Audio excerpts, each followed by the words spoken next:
Hi everyone, this is me, CASAC BENJALI, business coach. നിങ്ങളുടെ ബിസിനസ്സിനെ next ലെവലിലേക്ക് ഉയർത്തുന്നതിന് ആവശ്യമായിട്ടുള്ള വീഡിയോസുകളാണ് നമ്മൾ ഈ ഒരു ചാനലിലൂടെ നിരന്തരമായിട്ട് കൊടുത്തുകൊണ്ടിരിക്കുന്നത്. ഇതുവരെ നിങ്ങളുടെ ചാനൽ സബ്സ്ക്രൈബ് ചെയ്യാത്തൊരു ബിസിനസ്സുകാരനാണ് നിങ്ങളെങ്കിൽ തീർച്ചയായിട്ടും നിങ്ങൾക്ക് ഉപകാരപ്പെടുന്ന ധാരാളം ബിസിനസ് റിലേറ്റഡ് ആയിട്ടുള്ള വീഡിയോസ് ലഭിക്കുന്നതാണ്. സബ്സ്ക്രൈബ് ചെയ്യാൻ മറക്കരുത്. നമ്പർ 1, ഇന്ന് നമുക്കറിയാം ഒരുപാട് ബിസിനസ്സുകൾ നമ്മുടെ രാജ്യത്ത് ദൈനംദിനം എന്നോണം ലോഞ്ച് ചെയ്തുകൊണ്ടിരിക്കുകയാണ്, രജിസ്റ്റർ ചെയ്തുകൊണ്ടിരിക്കുകയാണ്.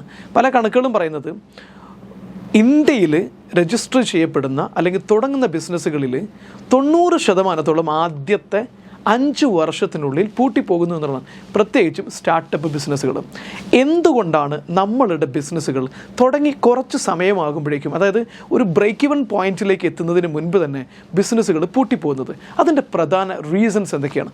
അതാണ് നമ്മൾ ഇന്ന് ഈ ഒരു വീഡിയോയിലൂടെ കമ്മ്യൂണിക്കേറ്റ് ചെയ്യാൻ പോകുന്നത്. ഇതിൻ്റെ ഒരു ലൈറ്റർ വേർഷൻ വീഡിയോ ഒരിക്കലും മുമ്പ് നമ്മൾ ചെയ്തിട്ടുണ്ട്, പക്ഷേ പലരും അത് ഡിമാൻഡ് ചെയ്തു. അതൊന്നുകൂടെ കൃത്യമായിട്ട് വിശദീകരിച്ച് തന്നാൽ നന്നായിരുന്നു എന്ന് ചോദിച്ചതിൻ്റെ അടിസ്ഥാനത്തിലാണ് ഒന്നുകൂടെ ഡീറ്റെയിൽ ആയിട്ട് ഈ വീഡിയോ ചെയ്യുന്നത്. സോ നമുക്ക് ഓരോരോ കാരണങ്ങളായിട്ട് വളരെ ഡീറ്റെയിൽ ചെയ്ത് നോക്കാം. എന്തുകൊണ്ടാണ് നമ്മുടെ ബിസിനസ് പരാജയപ്പെടുന്നത്, എങ്ങനെയാണ് നമ്മുടെ ബിസിനസ്സിന് നമുക്ക് പരാജയപ്പെടാതെ ഒരു മികച്ച ബിസിനസ്സാക്കി മാറ്റാം. സോ ആദ്യം പരാജയപ്പെടാനുള്ള കാരണങ്ങൾ ഓരോന്നായിട്ട് കണ്ടെത്തി കഴിഞ്ഞാൽ നമുക്ക് വളരെ പെട്ടെന്ന് നമ്മുടെ ബിസിനസ്സിനെ ബിൽഡ് ചെയ്യാൻ പറ്റും. Number 1, no entrepreneurial mindset and skill. നിങ്ങൾ പല ആളുകൾ നമുക്കറിയാം ബിസിനസ് തുടങ്ങാനുള്ള കാരണങ്ങൾ വളരെ രസകരമാണ്. എൻ്റെ അടുത്ത് പലരും വന്നിട്ട് പറയാറുണ്ട്, സർ ഞാനൊരു ബിസിനസ് തുടങ്ങാൻ പോവാണ്, നാളെ ഒരു ബിസിനസ് തുടങ്ങാൻ പോകണം, അല്ലെങ്കിൽ അടുത്ത ആഴ്ച ഞാനൊന്ന് ലോഞ്ച് ചെയ്യാൻ പോകണം, എൻ്റെ മനസ്സിനകത്ത് ഒരു ഐഡിയ ഉണ്ട്, അതിന് ഞാൻ പ്ലാൻ ചെയ്യാൻ പോകണം. ഈ ബിസിനസ് തുടങ്ങുന്നതിൻ്റെ പ്രധാനപ്പെട്ട കാരണമായിട്ട് പറയുന്നത്, തുടങ്ങാൻ വരുന്നതിൻ്റെ കാരണമായിട്ട് പറയാറുള്ളത് എന്താണെന്നറിയോ? എനിക്ക് അയാളുടെ കീഴിൽ വർക്ക് ചെയ്യാൻ ഒട്ടും താല്പര്യമില്ല, അയാൾ വളരെ മോശം സ്വഭാവമാണ്, അയാളോട് എനിക്ക് സംസാരിക്കാൻ താല്പര്യമില്ല, അതല്ലെങ്കിൽ എനിക്ക് മറ്റൊരാൾക്ക് വേണ്ടി വർക്ക് ചെയ്യാൻ എനിക്ക് താല്പര്യമില്ല, ഞാൻ മടുത്തിരിക്കുന്നു, ടയേർഡായിരിക്കുന്നു, എനിക്ക് ഭയങ്കര പ്രഷറാണ് നിലവിൽ വർക്ക് പ്ലേസിൽ, എനിക്കിഷ്ടമില്ല.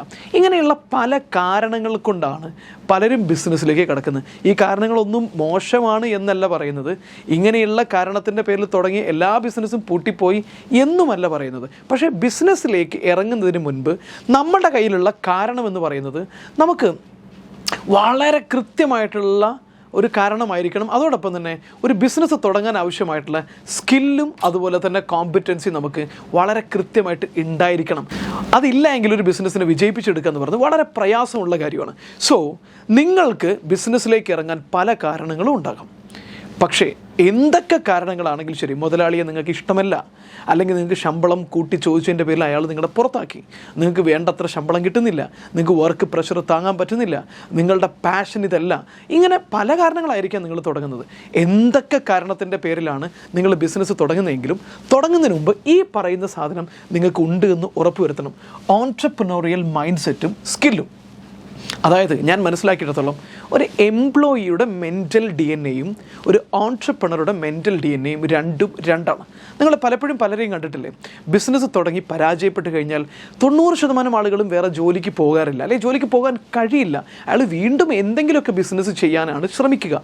ഒട്ടും നിവൃത്തിയില്ലെങ്കിൽ മാത്രം എവിടെയെങ്കിലുമൊക്കെ തൽക്കാലത്തേക്ക് പിടിച്ചു നിൽക്കാൻ ശ്രമിക്കും. അത് കഴിഞ്ഞാൽ വീണ്ടും ബിസിനസ്സിലേക്ക് തന്നെ വരും. കാരണം ഒരിക്കൽ ബിസിനസ്സിൽ ഇറങ്ങി ബിസിനസ്സുകാരനായി കഴിഞ്ഞൊരാൾക്ക് പിന്നീട് ഒരിക്കലും ജോലിക്കാരനാവാൻ പറ്റില്ല. ബിസിനസ്സുകാരൻ്റെ DNA വളരെ ഡിഫറൻ്റാണ്. കാരണം ഒരു ബിസിനസ്സുകാരൻ എന്ന് പറഞ്ഞു കഴിഞ്ഞാൽ എപ്പോഴും ഓപ്പർച്യൂണിറ്റി തിരഞ്ഞുകൊണ്ടിരിക്കുന്ന ആളായിരിക്കും. ഒരു ഓൺട്രപ്രണറുടെ മൈൻഡ് സെറ്റ് എങ്ങനെയാണ്? ഞാനൊരു ജോലി ചെയ്തുകൊണ്ടിരിക്കുന്ന സമയത്ത് രാവിലെ 9 മണിക്ക് 8 മണിക്ക് എൻ്റെ വർക്ക് തുടങ്ങിക്കഴിഞ്ഞാൽ 5 മണിയാകുമ്പോഴേക്കും പരിപാടി അവസാനിക്കും. അത് കഴിഞ്ഞാൽ പിന്നെ ജോലി റിലേറ്റഡ് ആയിട്ടുള്ള ഒരു കാര്യം എൻ്റെ മൈൻഡിലേക്ക് ഉണ്ടായില്ല. ഞാൻ പാട്ട് കേൾക്കും, സിനിമ കാണും, ഫാമിലിയുടെ കൂടെ കറങ്ങാൻ പോകും, അല്ലെങ്കിൽ യാത്ര പോകും, അങ്ങനെയൊക്കെയാണ് ഉണ്ടായിരുന്നത്. പക്ഷേ ഞാൻ സ്വന്തമായിട്ട് ഒന്നിലേറെ പല ബിസിനസ്സുകൾ ഞാൻ ചെയ്യുന്നുണ്ട്. ബിസിനസ് തുടങ്ങിയതിന് ശേഷം എൻ്റെ മൈൻഡിനകത്ത് ഞായറാഴ്ച കിടന്നുറങ്ങുക, ഫ്രീ ആയിരിക്കുക, എല്ലാം ആണെങ്കിൽ പോലും എപ്പോഴും മൈൻഡിൽ ചിന്ത എന്തായിരിക്കും? എങ്ങനെയാണ് ബിസിനസ്സിനെ നെക്സ്റ്റ് ലെവലിൽ എത്തിക്കുക? എങ്ങനെയാണ് ബിസിനസ്സിന് പുതിയ ഓപ്പർച്യൂണിറ്റി കണ്ടെത്തുക? എന്താണ് പുതിയ ഓപ്പർച്യൂണിറ്റി? ഒരു ഓൺട്രപ്രണർ എപ്പോഴും ബിസിനസ്സിനെ ഡെവലപ്പ് ചെയ്യാൻ ആവശ്യമായ അവസരങ്ങൾ തിരഞ്ഞുകൊണ്ടിരിക്കുന്ന ആളായിരിക്കും. ഒരു ഓൺട്രപ്രണർ ഏത് സമയത്തും ബിസിനസ്സിനെ എങ്ങനെ വളർത്താം എന്നുള്ളതിനെക്കുറിച്ച് നോക്കിക്കൊണ്ടിരിക്കുന്ന ആളായിരിക്കും. ഒരാളോട് സംസാരിക്കുകയാണെങ്കിൽ അയാളുടെ സംസാരത്തിൽ തനിക്ക് എന്തെങ്കിലും തൻ്റെ ബിസിനസ്സിനെ ഡെവലപ്പ് ചെയ്യാൻ വല്ലതും ഉണ്ടോ എന്ന് തപ്പിക്കൊണ്ടിരിക്കുന്ന ആളായിരിക്കും. ഇതാണ് ഒരു ഓൺട്രപ്രണറുടെ മൈൻഡ് സെറ്റ്. പിന്നെ ഒരു ഓൺട്രപ്രണറുടെ സ്കില്ലെന്ന് പറയുന്നത് തീർച്ചയായിട്ടും ഏറ്റവും പ്രധാനപ്പെട്ട കുറേ സ്കില്ലുകൾ ഒരു ഓൺട്രപ്രണർക്ക് ഉണ്ടായിരിക്കണം. ഒന്നാമത്തെ സ്കില്ല്, പലപ്പോഴും പല ആളുകളും നല്ല ടെക്നീഷ്യന്മാർ, എനിക്കറിയാം സോഫ്റ്റ്വെയർ മേഖലയിൽ വർക്ക് ചെയ്യുന്ന വളരെ എഫിഷ്യൻ്റ് ആയിട്ടുള്ള സ്റ്റാർട്ടപ്പ് ഓൺട്രപ്രണേഴ്സ് കുറേ ഉണ്ട്. ഇവരുടെയൊക്കെ പ്രത്യേകത എന്ന് പറയുന്നത് ഇവർ നന്നായിട്ട് സോഫ്റ്റ്വെയർ ഉണ്ടാക്കും, വെബ്സൈറ്റ് ഉണ്ടാക്കും, അതുപോലെ തന്നെ ബാക്കിയുള്ള പ്രോജക്റ്റുകൾ എക്സിക്യൂട്ട് ചെയ്യും. പക്ഷേ ഇതിനെ ഇവരുടെ കയ്യിലുള്ള ഈ പ്രോഡക്റ്റിനെ ഒരു ഇൻവെസ്റ്ററുടെ അടുത്തേക്ക് ഒരു പിച്ച് ഡെക്കിൽ പോയിട്ട് പ്രസൻറ്റ് ചെയ്യാൻ പറഞ്ഞു കഴിഞ്ഞാൽ ഇത് എങ്ങനെയാണ് മനോഹരമായിട്ട് പ്രസൻറ്റ് ചെയ്യേണ്ടത്, കൺവിൻസ് ചെയ്യേണ്ടത് എന്നറിയില്ല. അല്ലെങ്കിൽ ഈ പ്രോഡക്റ്റിനെ ആവശ്യമുള്ള ആളുടെ അടുത്ത് വളരെ മനോഹരമായിട്ട് പ്രസൻറ്റ് ചെയ്ത് സക്സസ്ഫുൾ ആക്കിയെടുക്കാൻ ഒരു ബിസിനസ് മോഡലാക്കി മാറ്റാൻ കഴിയാറില്ല.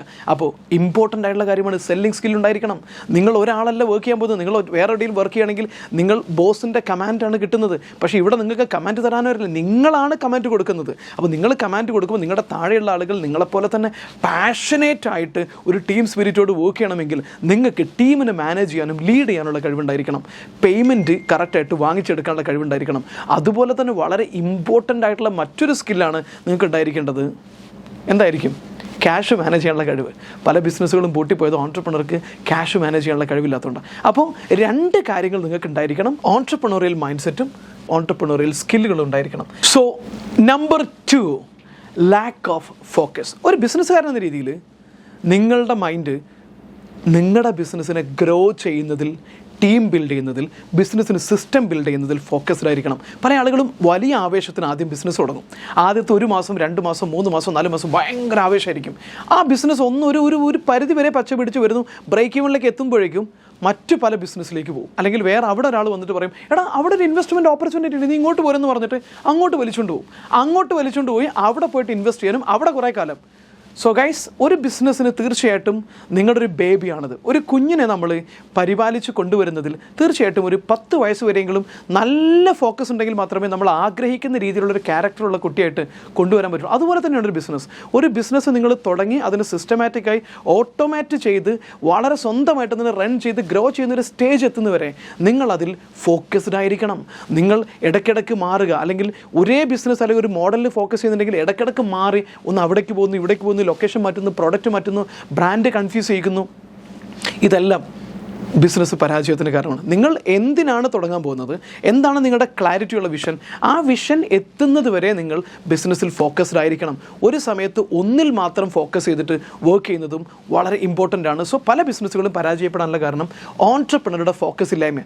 ഒന്നുകിൽ അയാൾ മറ്റു കാര്യങ്ങളിലേക്ക് ഡിസ്ട്രാക്റ്റഡ് ആയി പോകുന്നു, മറ്റു പല കാര്യങ്ങളിൽ അയാളുടെ ടൈം ആൻഡ് എനർജി മറ്റു പലയിടത്തും ഇൻവെസ്റ്റ് ചെയ്യുന്നു. അതല്ലെങ്കിൽ മറ്റു പല ബിസിനസ്സിലേക്ക് അയാളുടെ എനർജി പോകുന്നു. രണ്ടാമത്തെ കാര്യം, നിങ്ങളുടെ പ്രോഡക്റ്റോ നിങ്ങളുടെ ബിസിനസ് തന്നെ ഒരു പ്രോഡക്റ്റോ ഒരു ബിസിനസ്സോ അല്ലെങ്കിൽ ഒരു കാറ്റഗറി ഓഫ് ബിസിനസ്സോ സക്സസ്ഫുള്ളായി നല്ല രീതിയിൽ പോകുന്നു. പക്ഷേ കസ്റ്റമറുടെ ഉള്ളിൽ അതൊരു ബ്രാൻഡായി വരുന്നതിനുള്ളിൽ തന്നെ നിങ്ങൾ മറ്റു പല സ്ഥലത്തേക്കും നിങ്ങളുടെ ബിസിനസ്സിനെ മറ്റു പല രീതിയിലും ബ്രാൻഡ് കൺഫ്യൂസ് ചെയ്യുന്ന രീതിയിലേക്ക് ഫോക്കസ് ഇല്ലാതായി പോകുന്നു. ഇതൊക്കെ ബിസിനസ് പരാജയത്തിൻ്റെ കാരണങ്ങളാണ്. And number 3, improper planning. ഒരു ബിസിനസ്സിന് നിങ്ങളുടെ കയ്യിലുള്ള പ്രോഡക്റ്റ് നല്ലതാണ്, സൂപ്പർ പ്രോഡക്റ്റാണ്. പല ബിസിനസ്സുകളും പരാജയപ്പെട്ടത് പ്രോഡക്റ്റും സർവീസും നല്ലതല്ലാത്തതുകൊണ്ടല്ല, കൃത്യമായിട്ടുള്ള സ്ട്രാറ്റജിക് പ്ലാനിങ് ഇല്ലാത്തത് കൊണ്ടാണ്. നിങ്ങളൊരു ബിസിനസ്സിലേക്ക് ഇറങ്ങുന്നുവെങ്കിൽ, അല്ലെങ്കിൽ ഒരു ബിസിനസ് നിങ്ങളുടെ കയ്യിലുണ്ട്, നിങ്ങൾ ഓൾറെഡി റൺ ചെയ്തുകൊണ്ടിരിക്കുകയാണ്, ഞാൻ പറയുന്നു മിനിമം അടുത്ത 3 വർഷം നിങ്ങൾ എന്താണ് ചെയ്യാൻ പോകുന്നതെന്നുള്ള കൃത്യമായിട്ടുള്ള ക്ലാരിറ്റിയുള്ള പ്ലാൻ ഉണ്ടായിരിക്കണം. ബിസിനസ് എന്ന് പറഞ്ഞാൽ നിങ്ങൾ എന്താ മനസ്സിലാക്കിയത്, കുട്ടികളെയാണെന്നോ? എവിടെന്നെങ്കിലും കുറച്ച് പ്രോഡക്റ്റ് എടുത്ത് ചുമ്മാ ഇങ്ങ് കൊണ്ടു നടന്ന് ആളുകൾ ഇങ്ങനെ വാങ്ങാനിരിക്കുന്നു. ശരിയാണ്, നിങ്ങളൊരു ഫ്രീലാൻസർ എന്ന രീതിയിൽ അങ്ങനെയൊക്കെ ചെയ്താൽ മതി. പക്ഷേ നിങ്ങളതിനെ ബിസിനസ്സായിട്ട് കൺവേർട്ട് ചെയ്യണമെങ്കിൽ, നിങ്ങൾ വലിയ ഇൻവെസ്റ്റ്മെൻറ്റ് നിങ്ങൾക്ക് വലിയ രീതിയിൽ ഗ്രോ ചെയ്ത് അത് തിരിച്ച് കിട്ടണമെങ്കിൽ ഫോക്കസ് ചെയ്ത് നിങ്ങളതിലേക്ക് ബിസിനസ്സിലേക്ക് പ്ലാൻ ചെയ്തിരിക്കണം.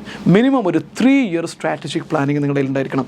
എങ്ങനെയാണ് അടുത്ത 3 വർഷം നിങ്ങൾ മാർക്കറ്റ് ചെയ്യാൻ പോകുന്നത്, ഏതൊക്കെ പ്രോഡക്റ്റുകളാണ് നിങ്ങൾ ലോഞ്ച് ചെയ്യാൻ പോകുന്നത്, ഏതൊക്കെ മാർക്കറ്റിലേക്കാണ് നിങ്ങൾ ഇറക്കാൻ പോകുന്നത്, അവിടുത്തെ പ്രത്യേകതകൾ എന്തൊക്കെയാണ്, ആരൊക്കെയാണ് നിങ്ങളുടെ കൂടെ ജോയിൻ ചെയ്യാൻ പോകുന്നത്, എന്തൊക്കെ റിസോഴ്സുകളാണ് നിങ്ങൾ ആഡ് ചെയ്യാൻ പോകുന്നത് തുടങ്ങിയ കൃത്യമായിട്ടുള്ള പ്ലാനിങ് ഉണ്ടായിരിക്കണം. പ്രോപ്പർ പ്ലാനിങ് ഇല്ലായ്മയാണ് ബിസിനസ് പരാജയപ്പെടാനുള്ള 3ാമത്തെ reason. And number 4, lack of organising resource. നല്ല കഴിവുള്ള ടീം അംഗങ്ങളുണ്ട്, നല്ല ടെക്നോളജി ഉണ്ട്, നല്ല സോഫ്റ്റ്വെയർ ഉണ്ട്. പക്ഷേ ഇതൊന്നും നിങ്ങളുടെ ബിസിനസ്സിനെ വിജയിപ്പിക്കില്ല. പലപ്പോഴും എനിക്കറിയാം, വളരെ കോംപ്ലിക്കേറ്റഡ് ആയിട്ടുള്ള നല്ല ക്യാപ്പബിലിറ്റി ഉള്ള സോഫ്റ്റ്വെയറുകൾ, ടെക്നോളജി എല്ലാം ഉണ്ടായിട്ട് പോലും പല ബിസിനസ്സും പരാജയപ്പെടാനുള്ള കാരണം എന്താണെന്ന് ചോദിച്ചു കഴിഞ്ഞാൽ, ഈ റിസോഴ്സുകളെ യൂസ് ചെയ്യാനുള്ള ഒരു കൃത്യമായിട്ടുള്ള സ്ട്രാറ്റജിക് അറിവ്, ഈ റിസോഴ്സുകളെല്ലാം യൂസ് ചെയ്യാനുള്ള സ്ട്രാറ്റജിക് ക്ലാരിറ്റി അല്ലെങ്കിൽ റിസോഴ്സ് മാനേജ് ചെയ്യാനുള്ള കപ്പാസിറ്റി ആർക്കുണ്ടായിരിക്കണം? ഓൺട്രപ്രണർക്ക് ഉണ്ടായിരിക്കണം. നല്ല ക്യാപ്പബിലിറ്റി ഉള്ള ആളാണ്, നന്നായിട്ട് ക്യാപ്പബിലിറ്റി ഉണ്ട്, നല്ല റിസോഴ്സ് ഉണ്ട്, പക്ഷേ അയാളെ പിടിച്ചിട്ട് ക്ലറിക്കൽ ജോബിന് കൊടുക്കുന്നു. നല്ല ടീം മാനേജ് ചെയ്യാൻ കഴിവുള്ള ഒരാളാണ്. അയാളെ പിടിച്ചിട്ട് നിങ്ങളുടെ ഇമെയിൽ എടുക്കുക, ഇമെയിൽ നോക്കുക, അതുപോലെ തന്നെ ചെറിയ ചെറിയ കാര്യങ്ങൾ, ക്ലറിക്കലായിട്ടുള്ള ചെറിയ ചെറിയ കാര്യങ്ങൾ ഏൽപ്പിച്ചിട്ട് അയാളുടെ ആ സൂപ്പർ പൊട്ടൻഷ്യൽ മുഴുവൻ നിങ്ങൾ അവിടെ കൊണ്ടുപോയി കളയുന്നു. ഒരു ബിസിനസ്സുകാരന് കൃത്യമായിട്ട് അറിഞ്ഞിരിക്കണം തൻ്റെ കയ്യിലുള്ള റിസോഴ്സ് എന്തൊക്കെയാണ്, അവരുടെ മാക്സിമം ക്യാപ്പബിലിറ്റി എന്തൊക്കെയാണ്. ആ ക്യാപ്പബിലിറ്റി ഓരോ ദിവസവും കൂട്ടിക്കൊണ്ടുവന്ന് അതിനെ മാക്സിമം എക്സ്പാൻഡ് ചെയ്യുന്നതിന് പകരം നിങ്ങൾക്കതിന് റിസോഴ്സിനെ യൂസ് ചെയ്യാൻ പറ്റുന്നില്ലെങ്കിൽ നിങ്ങളുടെ ബിസിനസ് പരാജയപ്പെട്ടെന്ന് ചോദിച്ചാൽ മതി. സോ ഒരു ബിസിനസ്സുകാരന് തൻ്റെ കയ്യിലുള്ള റിസോഴ്സ് എന്തൊക്കെയാണ്, അത് ഹ്യൂമൻ റിസോഴ്സ് ആകാം, ടെക്നോളജി ആകാം, സോഫ്റ്റ്വെയറുകളാകാം, എന്തുമാകാം, ഈ റിസോഴ്സുകളെ എങ്ങനെയാണ് പ്രോപ്പറായിട്ട് യൂസ് ചെയ്യേണ്ടത് എന്നുള്ളതിൻ്റെ ക്ലാരിറ്റി ഒരു ഓൺട്രപ്രണർക്ക് ഉണ്ടായിരിക്കണം. റിസോഴ്സിനെ ഓർഗനൈസ് ചെയ്യാനുള്ള കഴിവുണ്ടായിരിക്കണം. ഈ കഴിവില്ലായ്മ നിങ്ങളുടെ ബിസിനസ്സിൻ്റെ പരാജയത്തിന് കാരണമായിരിക്കും. This is me, CASAC BENJALI, the real business coach. Thank you.